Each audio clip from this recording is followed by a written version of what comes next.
Good morning, all. Welcome to another fabulous Thursday morning talks. I think we have two more after this, but today I'm pleased to welcome Catherine Grace Katz, who flew the red eye home this morning to join us. Yay! Catherine is a writer and historian from Chicago. She graduated from Harvard in 2013 with a BA in history and received her MPhil in modern European history from Christ's College, University of Cambridge in 2014, where she wrote her dissertation on the origins of modern counterintelligence practices. After graduating, Catherine worked in finance in New York City before a very fortuitous visit to the bookstore in the lobby of her office in Manhattan led her to return to history and writing. She is currently pursuing her JD at Harvard Law School. She will graduate in the spring. And The Daughters of Yalta is just her first book. Welcome, Catherine.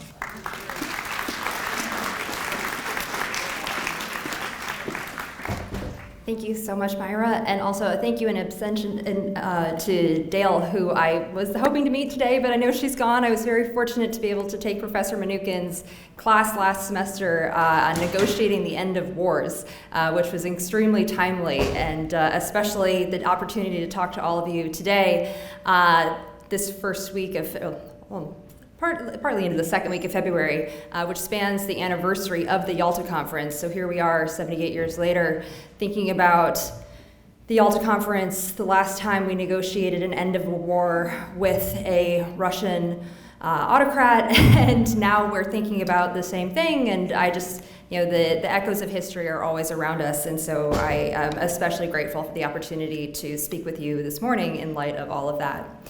So, I would love to start with this photograph, which is one of the most famous from the Second World War. You can see the big three all together, Churchill, Roosevelt, and Stalin, with their military advisors behind them, and they're gathered in the courtyard of Levadia Palace. I think that this photograph, which is often on the cover of books about World War II or appears in history textbooks, is very telling because of the grim look on each of the leaders' faces. And much of that is a result of what they have come to discuss and where they are in the war. At this point, in February 1945, the Battle of the Bulge has just ended, and with that brings the sense that the war in Europe will likely draw to a close sometime in the late spring or early summer, and now the race is on amongst the Allied armies to see who will be the first to liberate Berlin. That, of course, prompts the question of what to do about Germany when the war is all over. Should Germany be allowed to remain one nation, or should it be broken up into a group of smaller states in hopes that they can't rise up as a belligerent for a third time in half a century? Also incredibly important regarding the future of Europe is the status of Poland when it's all over.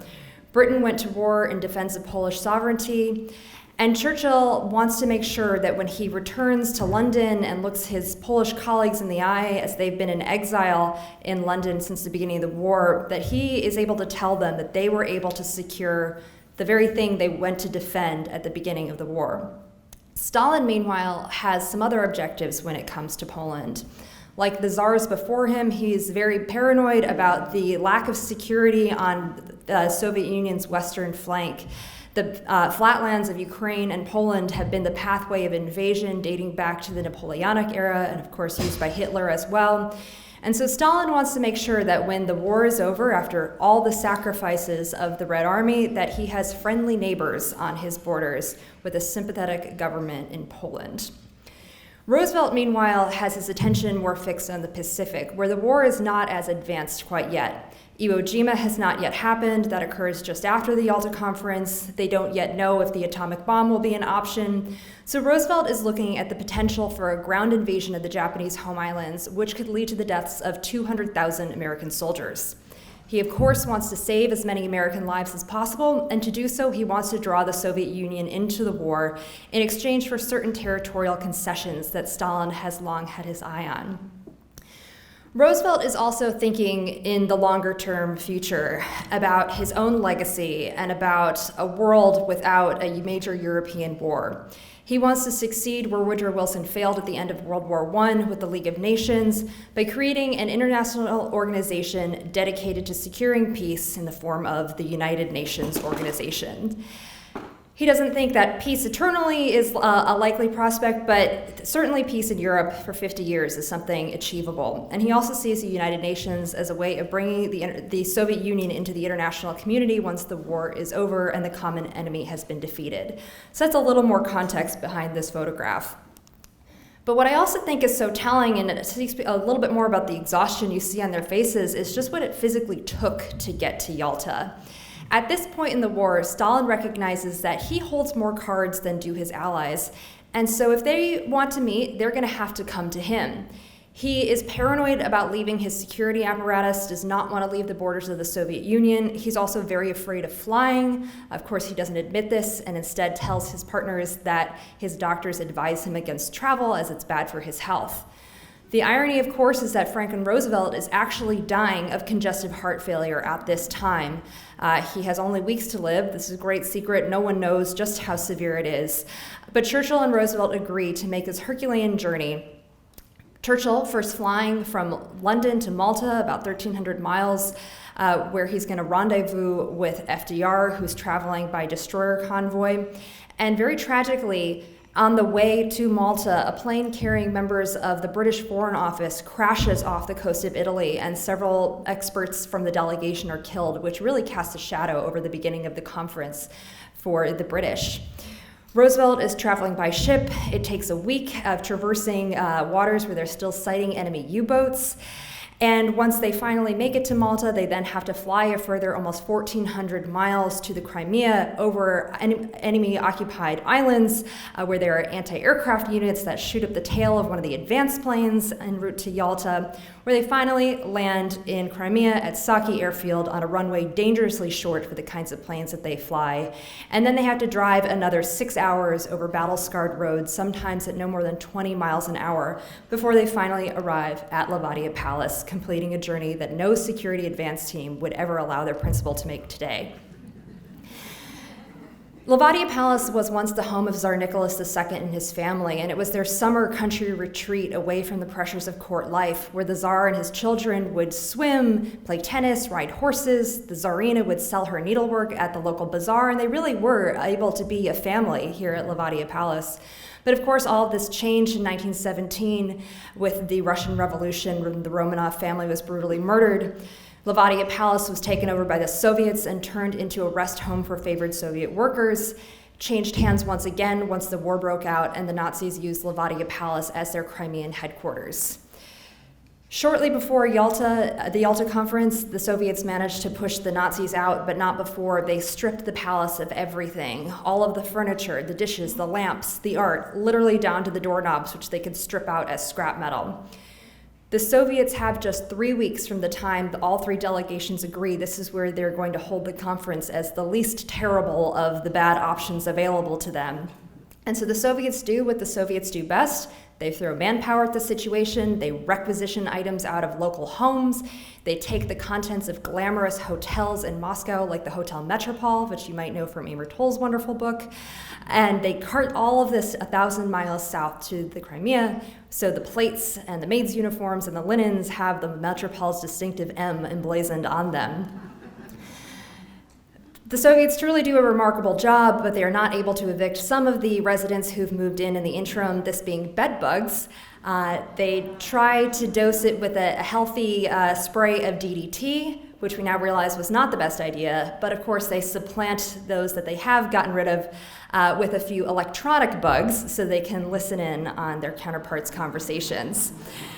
So I think Levadia Palace is very much a symbol of the Soviet Union itself at the time, where what you see on the surface is not necessarily indicative of that which lies just beneath, and it really takes someone who is well-versed in the reality to truly understand what it's going to be like to negotiate with Stalin.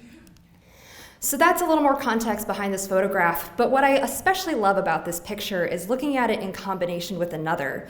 And there's another picture that's taken of the exact same scene from a slightly different angle, and off to the side, you can see two young women.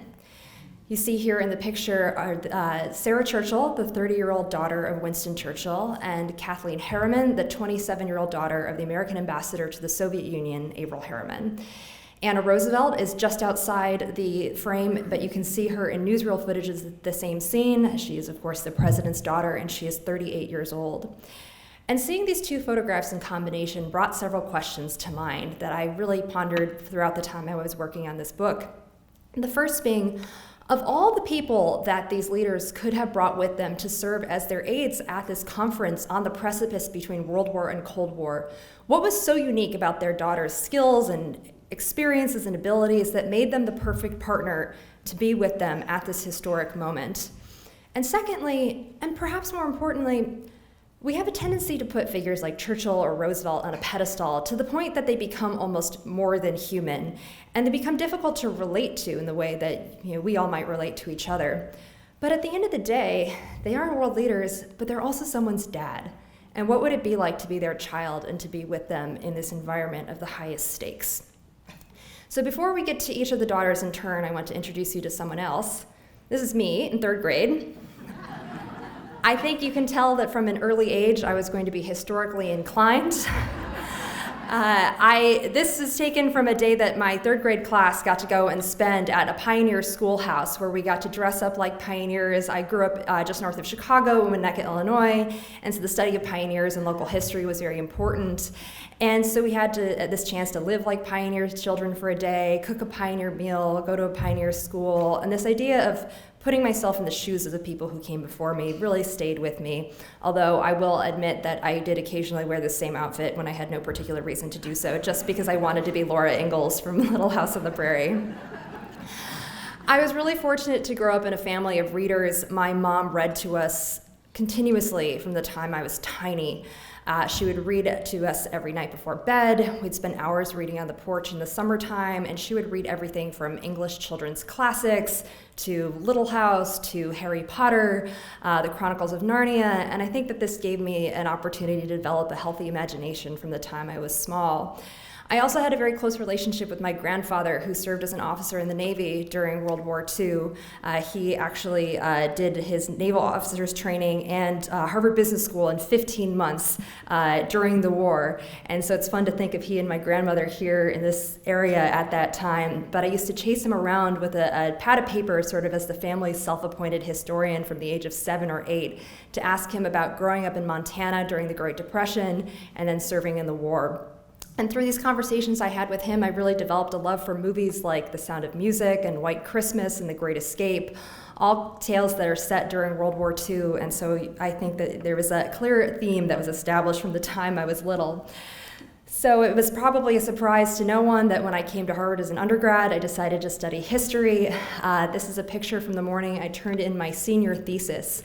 I had 125 books checked out from the library, which my roommate, who almost never went to the library, thought was hilarious and wanted to memorialize with a picture. So this was housing day, if you're familiar with that, my senior year when I turned in my thesis. And inspired by my love of The Great Escape, I decided to write my thesis about British prisoner of war escape narratives and their role in British culture, sort of as the offshoot of Victorian adventure novels. And I didn't realize I was about to be spending a lot of time with Winston Churchill in the process of writing this thesis, because Winston Churchill wrote the first of what we think of as these tales of escape, about his own chronicle of escaping from a POW camp during the Boer War when he was just 24 years old, and it was the story of his thrilling escape which really launched him to fame and jump-started his political career in Britain. Little did I know that I was about to spend some more time with Churchill during a different war, and yet again not during World War II, when I had the opportunity to go to Cambridge, really a historian's dream, and be surrounded by history everywhere I turned. I was looking at early modern counterintelligence practices during the First World War, when the British government decided to read all the in- and outbound foreign mail in hopes of finding enemy German spies who might be lurking in their midst. The person overseeing this was none other than Home Secretary Winston Churchill. It was very interesting that this created quite a problem with the United States while we were still neutral, as the right to privacy had emerged here as a legal concept in a way it hadn't in Britain, and that was sort of the source of thinking about applying to law school. So when the year ended, I didn't know how I could continue with history as a profession per se. I thought maybe I'd return to it, I would always wanted to be a writer, and I thought maybe I'd do that as my second career. So I decided to be like many of my friends and moved to New York and became a financial analyst, trading in idyllic Cambridge for that, which is just a bit different.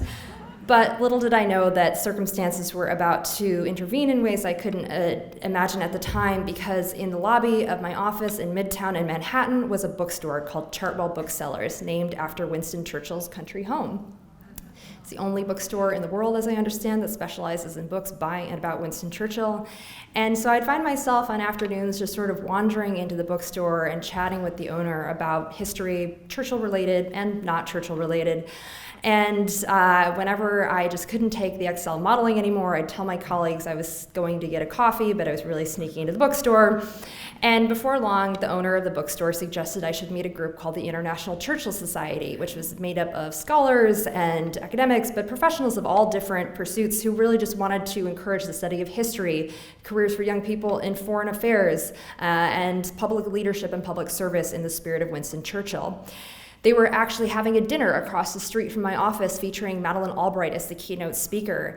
And I had always wanted to hear Secretary Albright speak. And so I said, do you think they need someone to volunteer, checking codes, showing people their tables? I'd love to just hear her talk. And he said, I think that they'd be excited just to have a young person who's excited about history join them. And sure enough, they were. They welcomed me to the dinner. And there I also met several members of the Churchill family who are very involved in the organization. And it was right around this time that they were about to open the papers of Churchill's middle daughter, Sarah, to researchers for the first time. And they asked if I would be interested in potentially writing an article about her and her papers. And I said yes. I thought it'd be a fun way just to stay engaged with history. Her papers were back at Cambridge. I got to do a little writing. Meanwhile, I was starting to apply to law school. And I was also excited about this for a particular reason, because I had had an experience of sorts with Sarah Churchill from the time I was a very little girl.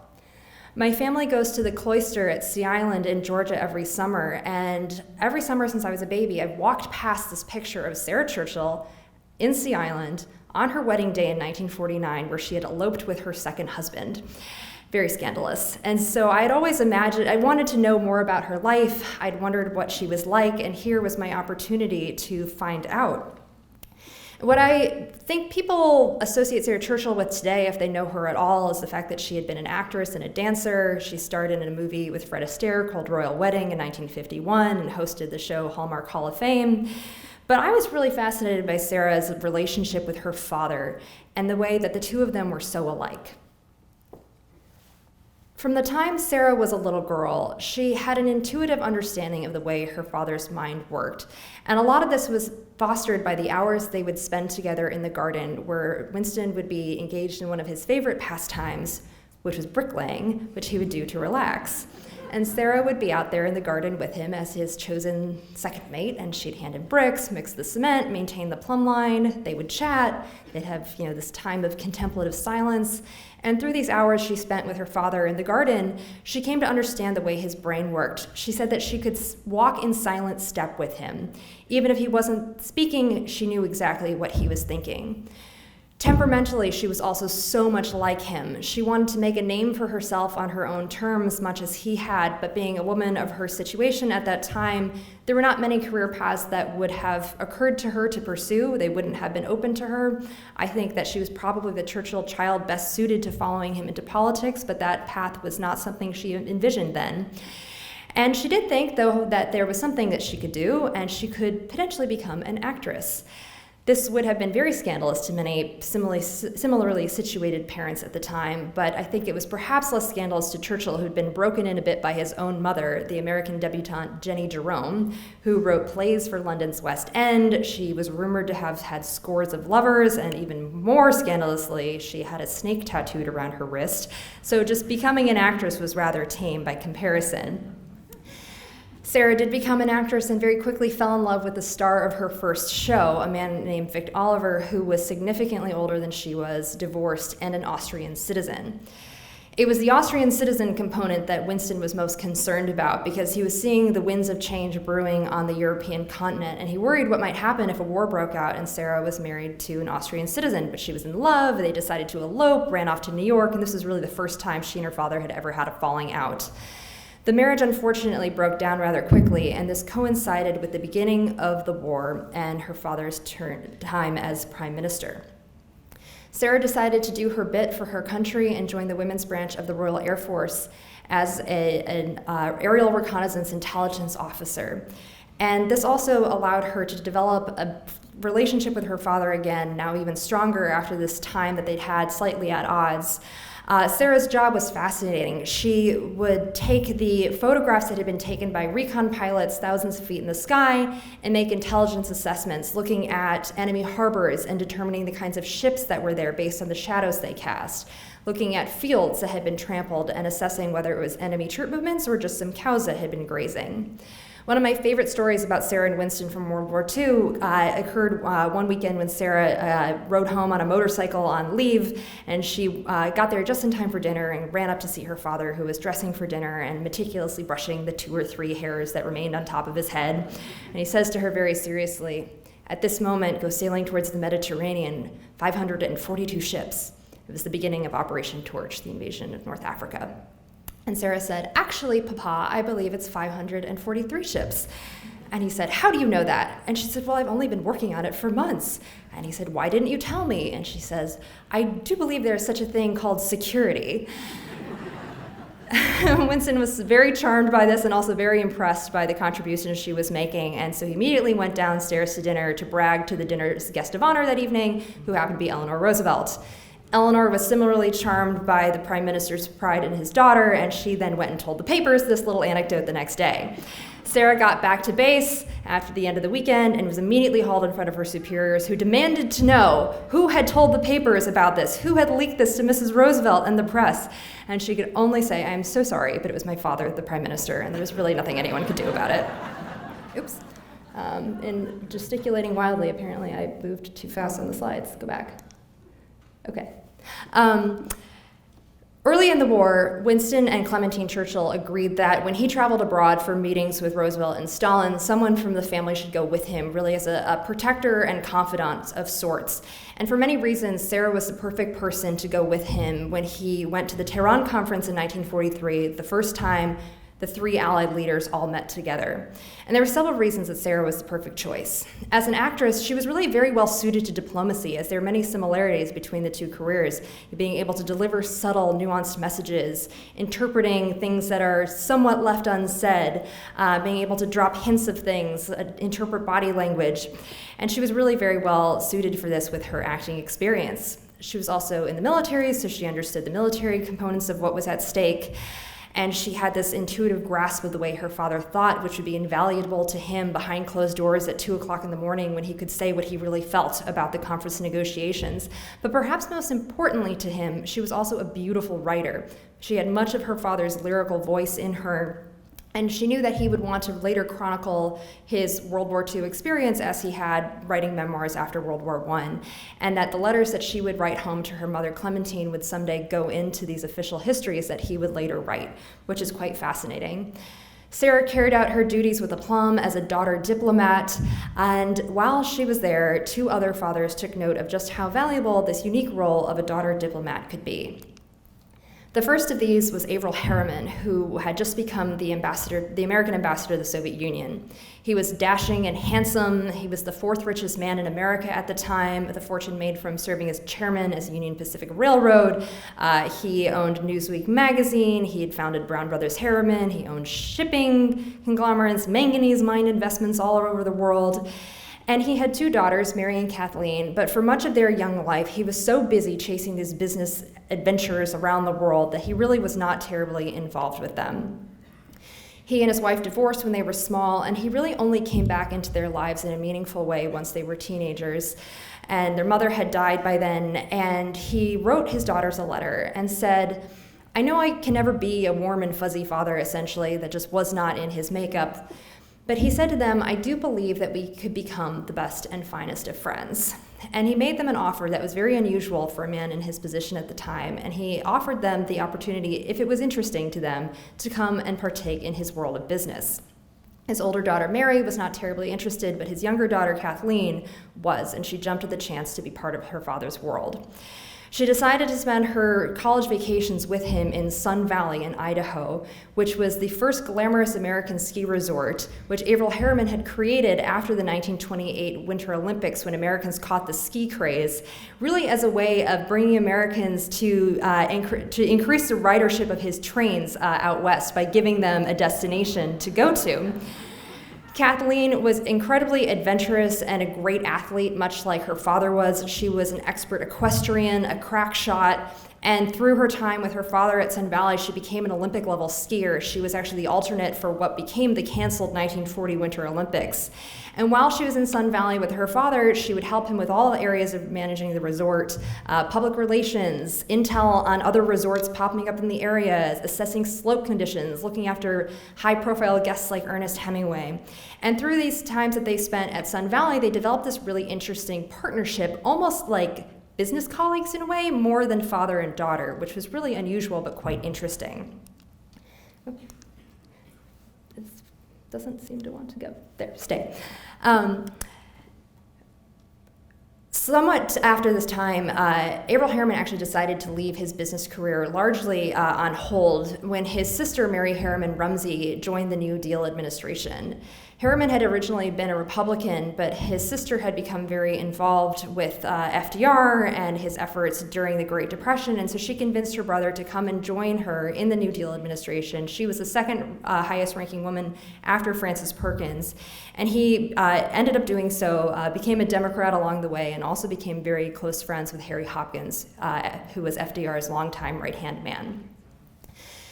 When the war broke out in Europe and the United States was still neutral, FDR wanted to support Britain to the largest extent he could without risking American neutrality by creating Lend-Lease. And Lend-Lease required somebody to go over to London, essentially as an ambassador, to be the Lend-Lease envoy and begin to develop this relationship with Churchill. And Harry Hopkins suggested that to FDR that Averell Harriman was just the man for the job. Harriman soon arrived in London and became very close with Churchill in his inner circle, and once he arrived, he looked around and said, you know, here we are in the middle of the Blitz in London. I think this would be a perfect opportunity for my 23-year-old daughter to come with me and become a war reporter. So off she goes, and she arrives in London shortly after the worst bombing of the Blitz, and she also becomes very close with the Churchill family, particularly close with one of them, Pamela Churchill, the Prime Minister's daughter-in-law, who's about the same age that she is. They become fast friends, but Kathleen is very sharp, and she quickly realizes that there's more there than meets the eye. Pamela has begun an affair with her father. But the relationship with the Churchills really goes much deeper. They were all together on December 7th, 1941, celebrating Kathleen's 24th birthday when they all learned the news together about Pearl Harbor. In 1943, Harriman was tapped to become the American ambassador to the Soviet Union. He moves to Moscow. Kathleen decides to go with him, extend this wartime adventure at his side. She learns to speak Russian on behalf of both of them, knowing that he really won't have time to do so, and becomes essentially his assistant ambassador in Moscow, and in the process becomes the American woman who had more access to and experience with Stalin in his inner circle than any other American woman in history. He's able to deploy her in sensitive diplomatic situations where you need someone who is not an official representative of the American government, but someone who carries a lot of weight to go and be a witness or an observer and report back what she's seen. And it's in this role that he takes her to the Yalta Conference. He decides in January he's going to bring Kathleen, and she will help oversee the preparation and serve as a liaison between the Soviet and American advance teams, almost like a protocol officer at the State Department today. He leaves her there, goes off to Malta to rendezvous with his boss and his friend, and Kathleen sorts out all the details, carries out her duties with aplomb. And what I think is really fascinating is the extent of the respect that all three Allied delegations had for Kathleen was really remarkable, especially the Soviets. And as a sign of respect, when the Harrimans ultimately left the Soviet Union in 1946, Kathleen was given this horse as a gift by none other than Stalin himself. The last of the three daughters who accompanied their fathers to Yalta was Anna Roosevelt, who at 38 was the oldest of the daughters and the only mother among them. She had 3 children. But I love to look at, I didn't click it, stop. I love this picture of FDR and Anna together at Campobello Island when she's a little girl, because it's one of the few that we have of FDR standing, which you don't see every day. Anna and her father were very close, and they had this special bond when she was a little girl that was really rooted in their shared love of the environment and the natural world. And he would take her on these long horseback rides through the woods and the fields surrounding their home in the Hudson River Valley and teach her about ecology and nature and the different species of trees and birds. And she dreamed someday that she'd grow up and become the co-custodian of sorts of their home in this long-term partnership with her father. He was her greatest playmate. He was full of fun and adventure. He'd take them sailing, go sledding. But all of this changed suddenly when he was struck down by polio, and suddenly Anna found herself on the outside looking in. She was held at an arm's length from her father as he was surrounded by the doctors and nurses and political colleagues who all needed to now come to him. And she was sent away to school. She was sent to a boarding school. She hated it. Her parents also insisted she become a debutante, despite ridiculing much of that system publicly. They still expected their daughter to participate in it. Anna then went to Cornell very briefly, made a rebellious marriage at age 20 to a man named Curtis Dahl. They had 2 children, but the marriage broke down very soon after. And so Anna then found herself at a crossroads, and this coincided with her father running for president for the first time. And it was on the campaign trail that she fell in love again with a Republican journalist named John Boettiger, who was employed by a paper of William Randolph Hearst, and Hearst, of course, was FDR's chief critic. So I think that their love story is proof that even in this contentious political climate today, that love maybe still can conquer all. Anna and her husband John had another baby. They moved out to Seattle, where they became the editors of the Seattle Post-Intelligencer newspaper. When the war broke out, John decided to do his bit and join the army, shipped out to the Mediterranean, and Anna decided that instead of staying in Seattle by herself, that she would move home. And home, of course, meant the White House. She arrives in December of 1943, and she begins to realize that something is not quite right about her father. Things that maybe you wouldn't notice if you saw him day in, day out, because they were very subtle, but she hadn't seen him for a while, so it stood out to her. He would sit with his mouth hanging open, almost as if he couldn't get enough air. He would trail off in the middle of a sentence, unusual behaviors that other people probably wouldn't have noticed. And by the spring, she really became quite alarmed, and she insisted that he have a comprehensive medical examination to see what was wrong. He finally agrees in March, and the result of the exam is that he is in fact dying of congestive heart failure. The doctor's sworn to secrecy. He cannot tell anyone. Anna can't tell anyone. And even Eleanor really can't bring herself to see that FDR is sick, and this is not something that willpower will help him overcome. So the secret actually falls on Anna because, curiously, FDR never once asks what's wrong with him.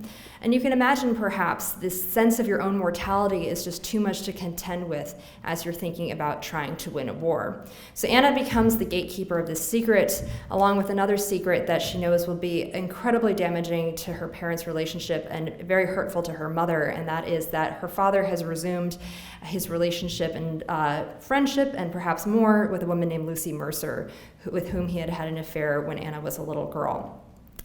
Anna, however, is desperate to do anything to keep her father alive as long as possible. She starts to be one of the people who decides who really needs an audience with the president and who can be fobbed off on someone else. Sometimes she even takes papers out of his inbox at night and distributes them to others so he doesn't need to be bothered.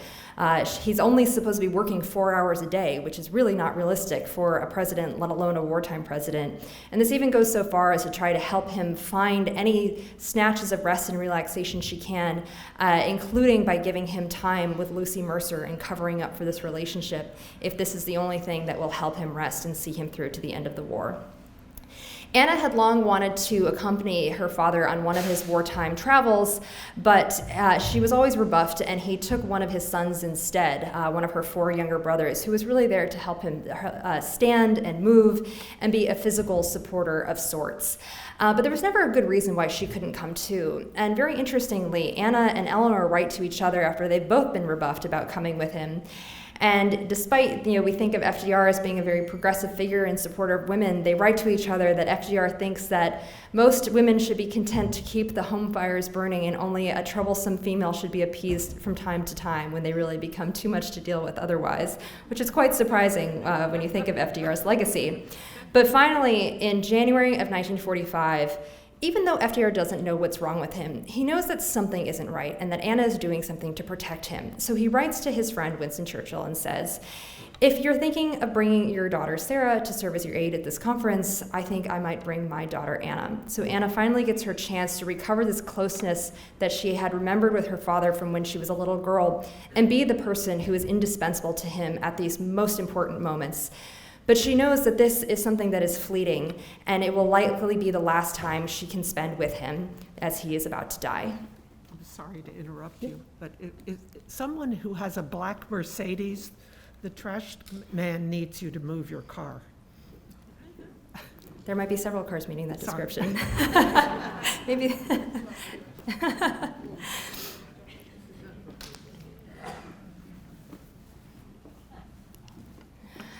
I love this picture of the three daughters together at the Yalta Conference because I think you get a sense of their own personalities. Where you see Sarah on the end with her uniform, Anna in the middle with a sensible tweed, and Kathy in an elegant fur coat.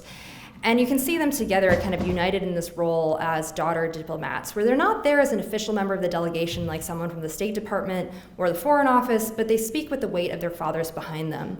And they also have the opportunity to go out into the local community and meet the people, the local Soviet people whose lives have been pretty summarily destroyed by the war and whose futures are being reordered by their fathers' conversations taking place at that very moment. And they're able to sit back and observe that despite the tension that's brewing between the Western Allies and Stalin at the time, that there is reason for hope in the future because they see so much similarity between the people of the Soviet Union and folks like Londoners during the Blitz who had all suffered so greatly. But what I think is really powerful about the position that these daughters had at the conference was, yes, there's of course a conversation taking place that we need to end this war better than we ended the First World War because we need to secure a peaceful world for our children. But for their fathers there, these women are really the physical manifestation of that future that they're trying to secure, not just children in the abstract, but literally their own children who are there at their side.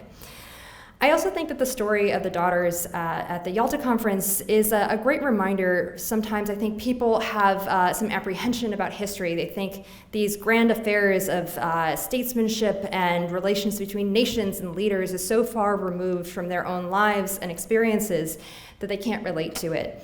You know, we don't know what it's like to negotiate with Stalin across a dinner table.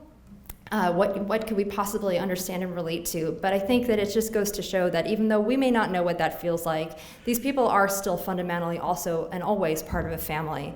And we all know what it's like to be someone's child, and so many people know what it's like to be someone's parent. And so I think that that is really as much of these public images that we have of these leaders as much of the story of who they are and this very special bond that they had with their children, which is something that we don't always get to see. In closing, I just wanted to share a couple thoughts I had about kind of how history informs the present and how the present can also inform the way that we realize things about history that may have not occurred to us. There's often this tendency when looking at history to kind of try to draw one-to-one lessons from a particular event that we can apply to the here and now, such as not putting up with an appeasement strategy, Munich 1938, kind of that's the one lesson that we can draw.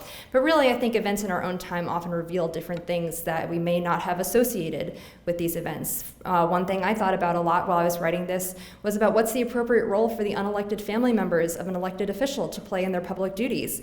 We've long agreed that a first spouse will have a public role, but what about adult first children, which is something that for many years we hadn't thought about, and then we thought about quite a lot, and this gives some context for that.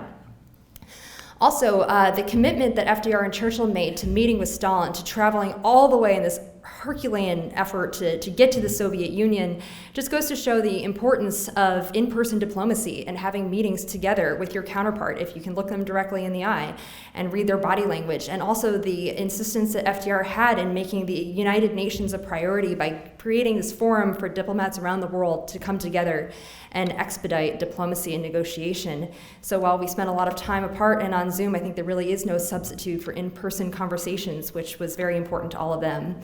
But most importantly, thinking about the story in the context of now, and this is something I thought about the entire time I was writing the book, which was not immediately after, but certainly following Russia's invasion of Crimea in 2014, about the relationships between the Western leaders and American presidents and the Soviet or Russian leader. And there's been this tendency since FDR to try to form a personal bond as a way of making a breakthrough with the Russian leader. FDR was incredibly successful in domestic politics, largely because of his great skill at touchy-feely politics, as he would call it, where he was able to make these personal connections with individuals. And he thought that he could do the same with Stalin. Of course, this worked very well with Churchill. It was their personal bond that really was the basis for the special relationship.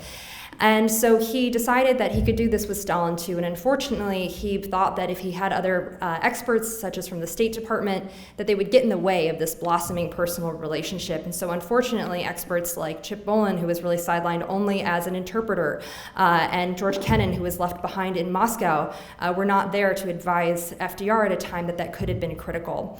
And I think this instinct that many American leaders have had since to try to make this personal breakthrough with the Russian leader, you saw it with Clinton and Yeltsin, with Bush, Obama, and Trump, all with Putin, and it's unfortunately just never been a successful strategy. So we'll see how perhaps Biden can resist that impulse as we think about this mounting call for negotiating the end of a war in Ukraine.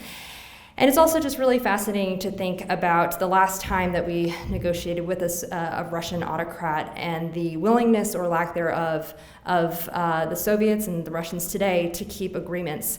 There were many agreements that were torn up immediately after the conference was over.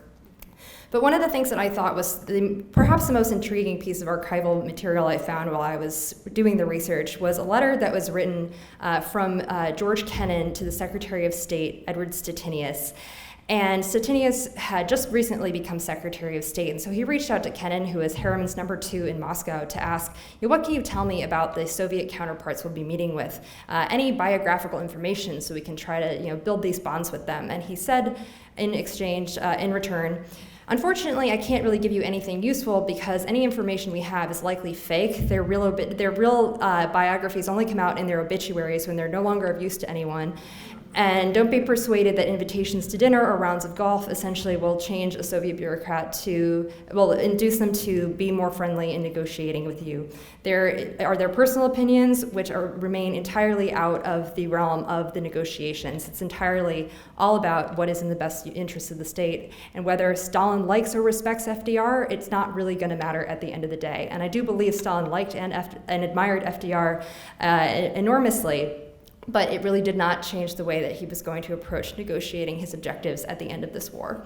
So I think that while certainly the Yalta Conference and today are not an exact parallel, there is much to learn always, and treating history with a critical eye, and yet one that can inform greatly. And so through this, the combination of the geopolitics and also the personal relationships, I think there's a lot that we can think about and learn about the here and now from looking at the times that came before. Thank you.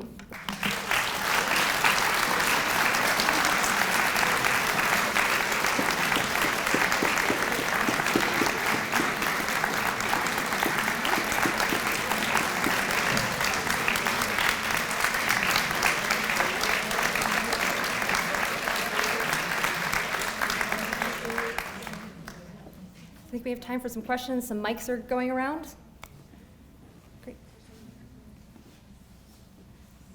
I will let the mic handlers distribute the mics, and yeah, great. Considering your interest in intelligence, I'm wondering if you could go off the book for just a moment, and if you had any comments on the recent balloon brouhaha. Starting with the supposed news that I read yesterday that it was 3 times under the previous administration classified as a UFO, and then they discovered it was not. That would be interesting. Well, I don't know that I have any particular expertise in that area beyond just reading these things that have come out about it like anybody else. I think that the UFO designation, I don't think that it's to say that the last administration thought it was aliens. I think there is just a classification for unidentified flying objects, and the popular imagination goes to aliens, but that just actually has a different technical term. But I am curious whether this is something that is new, or whether our the way that we are responding to it is new in order to mark to signal to the Chinese a change in the relationship of how we're going to tolerate or not tolerate things that have gone on for a long time. Things like aggressive moves by ships in the South China Sea, we've recently started to call out, even though that's been going on for a while, just really didn't get reported on publicly. Similarly, the Russian spy ship that's off the coast of Hawaii, that's something they've been doing for a long time, but now there's a heightened rhetoric around it because of the circumstances. So I don't have any particular information, but those are kind of things that I would be curious about, how much of it is a change in circumstances and more aggressive tactics, and how much of it is a change in our language and the way that we're responding to it to mark a different and much bigger change in the way that we're going to deal with adversaries. Yes? Did Stalin bring any females with him? Stalin did, well, there were some kind of maids and charwomen who came with, and there were some women who were part of a listening team of the bugged quarters. There was a whole crew of people. One of the primary eavesdroppers was actually the son of Lavrentiy Beria, who was one of the most terrifying people in the Soviet Union. He was the head of security in the NKVD. So his son was also there. Harry Hopkins also brought his son, so there were actually a couple of other children who were there. But Stalin, he did have a daughter, Svetlana. He did not bring her to the conference, and certainly would not have, because he did not like her to engage with foreigners, Westerners, even though she spoke English and could have been a valuable asset to him. But I think what I think is really interesting is they had a terrible relationship, largely because Svetlana learned when she was a teenager that her mother had committed suicide and was really driven to it by her father's cruelty. She then rebelled against him and started an affair with a much older and married Soviet Jewish cinematographer who Stalin then exiled to Siberia, literally to a gulag. And then she rebelled again at 19, married her classmate Grigory Morozov at university. He was also Jewish, and Stalin refused to ever meet his son-in-law, really took exception to him. And Svetlana was 19, married and pregnant with her first child at the time of Yalta. But curiously, on an earlier visit to Moscow by Churchill in 1942, Stalin actually brought Svetlana out at dinner, almost kind of like as this weird gesture of like, look, I'm a family man too. And so Svetlana came down, had a few exchanges with Churchill, and he talked to Svetlana about his own redheaded daughter. Svetlana was a redhead, Winston himself was a redhead, and Sarah was a redhead. So they kind of had this little exchange. And afterwards, Svetlana sent a brooch to Sarah as a gesture of daughter-to-daughter diplomacy, and Sarah actually wore the brooch on her uniform throughout the duration of the conference as a recognition of this gesture.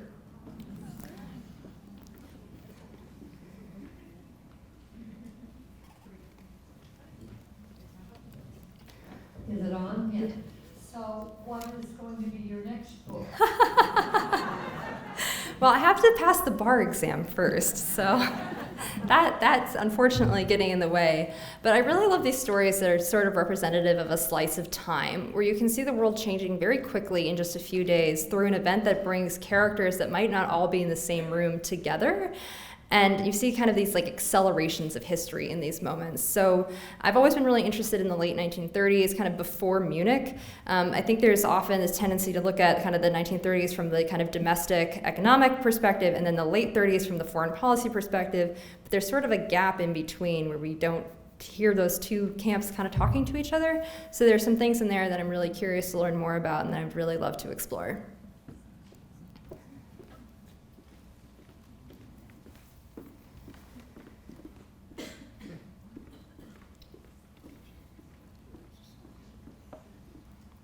Of the three women, do you have a favorite? That's like asking you to pick your favorite child. I can't do that.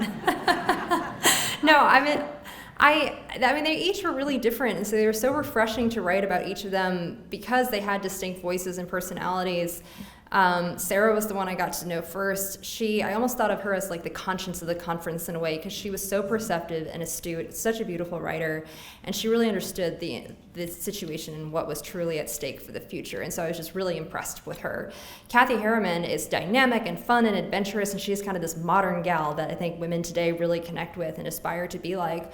Well, Anna Roosevelt, I have so much sympathy for her because she was put in a really impossible position by her father, not only keeping the secret of his health, but also the affair with Lucy, and unfortunately sometimes using her lack of experience in kind of the political realm that Kathy Harriman and Sarah Churchill had developed throughout working with their fathers in different capacities during the war, and kind of allowed Anna to her instinct to protect him no matter what kind of overrode everything else. He kind of used it to his advantage to not take meetings with people that he didn't want to meet with. She would sort of block even meetings with Churchill on the grounds that he would exhaust FDR, which was true, but they needed to have those conversations nonetheless. And FDR didn't want to have those conversations with Churchill because he thought it would be bad to signal to Stalin that we're meeting together without you, as if we're ganging up on you. And Harry Hopkins and Anna actually really had a very big argument about this, as Hopkins had been kind of the gatekeeper and had largely been pushed aside while he was extremely ill and also dying of stomach cancer and makes this Herculean effort to get to Yalta. And so they each I think they tap into a different side of who we are, and we identify with them more or less at different times in our lives. And a friend of mine actually said after reading the book, and I thought that this was just so nicely put, she said, we all aspire to be Sarahs. We like to think of ourselves as Kathys, but at the end of the day, we know that we have a lot of Anna in us too. And I think that was just such a good way of putting it. So I have artfully dodged your question, but we're going to leave it at that.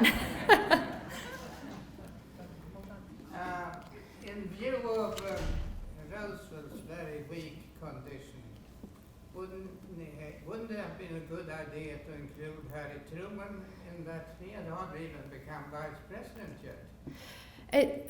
The idea of kind of FDR's illness and to the extent that played a role in the outcome of the conference is really interesting, and it kind of leads one down this very tempting but also very frustrating counterfactual spiral. I think part of the reason that the relationship among the big three worked so well was because for a long time, until different interests at the end of the war necessarily divided them, was that there was a lot of respect and admiration that all three had for each other. And so introducing someone new into the equation like the vice president would have been just a kind of an upsetting of the balance, I think, of this kind of very personal connection to leading the war that the three Allied leaders had developed. However, even though FDR was really ill, I don't know if, had he been in a better way, or even if Truman had been there, that it really would have been a different result. Because on the one hand, FDR was very confirmed in his view of how to deal with the Soviets predating his illness. Kind of by 43, early 44, he was really convinced that he could make this personal breakthrough, that Stalin would keep his agreements, that he was someone who could be trusted, and unfortunately didn't kind of do the homework necessary to understand the history and the culture of the Soviet Union and Russia before to see kind of why that may not have been true, and didn't use the experts in the way that he should have. And then if you think about, would he really have been in a position to do anything differently if he was better or if Truman had been there? The reality was that the Red Army was firmly in control of Poland and Eastern Europe by that time. For that not to have been the case would have required opening the Second Front more than a year earlier, so they couldn't have been in that entrenched position in the first place. To open the Second Front earlier would have required rearmament among the Allies significantly earlier, and then you're getting into decisions that were made in the 1930s. So as much as I would have loved to have seen that, I just don't know if the outcome would have been any different without previous decisions having been different. Thank you. Yep. Hi there. This is thinking about history. Really close to your mouth. Okay, thinking about history now, but just thinking about Zelensky and what she's doing is trying to make personal contacts with the West. And of course, the West has been helping and supportive, but Munich comes back to my mind. Are we afraid to make the final commitment? I mean, what's going to happen? Yeah, I mean, your guess is as good as mine. I am currently taking a class at the Kennedy School on applied history with Professor Fred Logeval, and the class is kind of all about using historical analogy as a decision-making tool in the future. And we just talked about Munich last week, and which is really interesting. We're talking about counterfactuals in history today. I have class at 1:30, so this is very much top of mind. The ability that Zelensky has to understand the emotional appeals to unique audiences, especially through appeals to kind of culturally incredibly important moments in each country's history, has been remarkable. The speech writing has been amazing. I would love to know who's writing his speeches. That command that they have of the history of the counterparts that they're working with has been remarkable and very Churchillian in that way, kind of understanding the appropriate rhetoric for each audience. So I think the comparisons between Zelensky and Churchill are certainly very apt. Kind of putting on my law student hat, it's also interesting to think about kind of the desire to help and also the reluctance to do so because of concerns about expanding state responsibility, and to what extent is helping by training and providing aid and providing money and providing weapons, at what point does that tip the scale into kind of making another country also a party to the conflict? And Putin has a really interesting way of using and warping international law as it suits his interests. And I personally think that there's a long runway to be more aggressive, just based on kind of reading past kind of counters to Russian and Soviet aggression, not unlike what Kennan described in the Long Telegram, where there is no end date by which these goals of the Soviet Union or Russia needs to be achieved. They'll seek out opportunities to exploit chaos and disarray.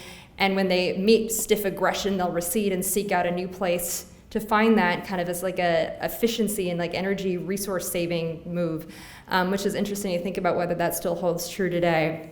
But I personally think that there's room to be more overt about assistance, and I think that the recent decisions like sending the tanks have certainly signaled that there's an increasing willingness to do that, despite some camps being more vocal about trying to find a negotiated settlement, kind of because of the artificial deadline of sorts of the anniversary of the February, marking 1 year since the war began.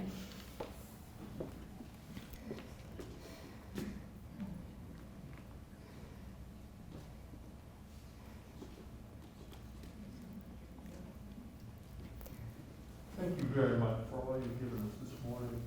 Might you be willing to share your professional aspirations beyond your acceptance of the bar?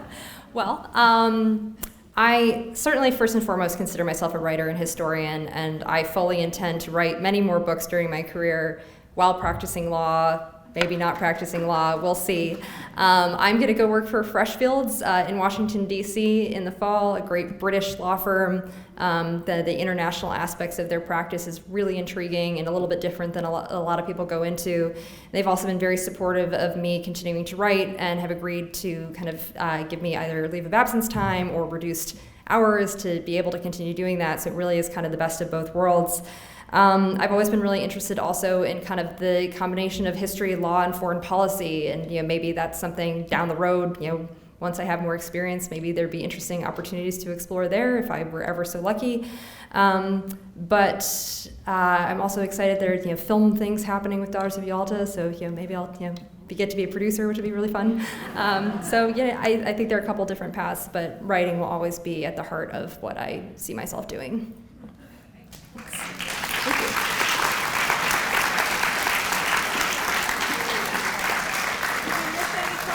Oh, there's one more in the back. One more. I just wondered, later on in their lives, what did the three women do? Did they have sort of go back in traditional women's roles in the 50s and 60s? Or? In some ways, yes. In some ways, no. After the war, Kathy Harriman continued to be a correspondent for Newsweek, continued to be a journalist until she got married in her later 20s, which is kind of unusual for then. And she ended up having 3 sons. And once she had children, she really, really loved being a mom of boys, taking them skiing, horseback riding. And she really never talked about her experience in the Soviet Union after that. Kind of during the Cold War and the Red Scare, she felt like no matter what she said, she couldn't say the right thing. She'd either be accused of being too soft on Russia or too much of a hawk. And so she just kind of chose to say nothing, which was really interesting. Sarah continued acting. She was a moderately successful actress. And I think if she'd been born 10 years later and politics had been a career that would have been conceivable for her, that would have made her a contemporary of Thatcher, which would have been really interesting. So that's the one that's like where history, if you're a historian, you can't invent a different outcome. You can't give everyone the happy ending that you want. But I wish that had been a road that was available for her. And then Anna, she had different kind of professional aspects to her life going forward. Yes, also being a mother, but being involved in UN human rights initiatives, also working with Avril Harriman, kind of almost like as a legacy of both of her parents. She lived in Iran with her husband for a while. Her third husband was a doctor, and so they had really interesting experiences there. She wrote books. She wrote a couple children's books. So they had varied careers and lives, but also a lot of personal tragedy. I think the scars of the war, especially on the mental health front, were not understood well, and all 3 of them had experienced similar difficult moments and tragedies with their husbands who were very affected by it. And what's interesting, you don't see these daughters necessarily walking away from the conference being the closest of friends as you might like to think, but they understand uniquely what it's like to be them, and that they are in such a small circle who understand each other's positions. And so, after a particularly hard thing that Sarah Churchill experienced, Anna Roosevelt wrote to her and said, "I understand exactly what you're going through and what it's like to have to deal with your grief in the public eye as we do." And so there are these really lovely, touching moments where they kind of do come back together in unique ways. Thank you, Catherine. Thank That was you. wonderful.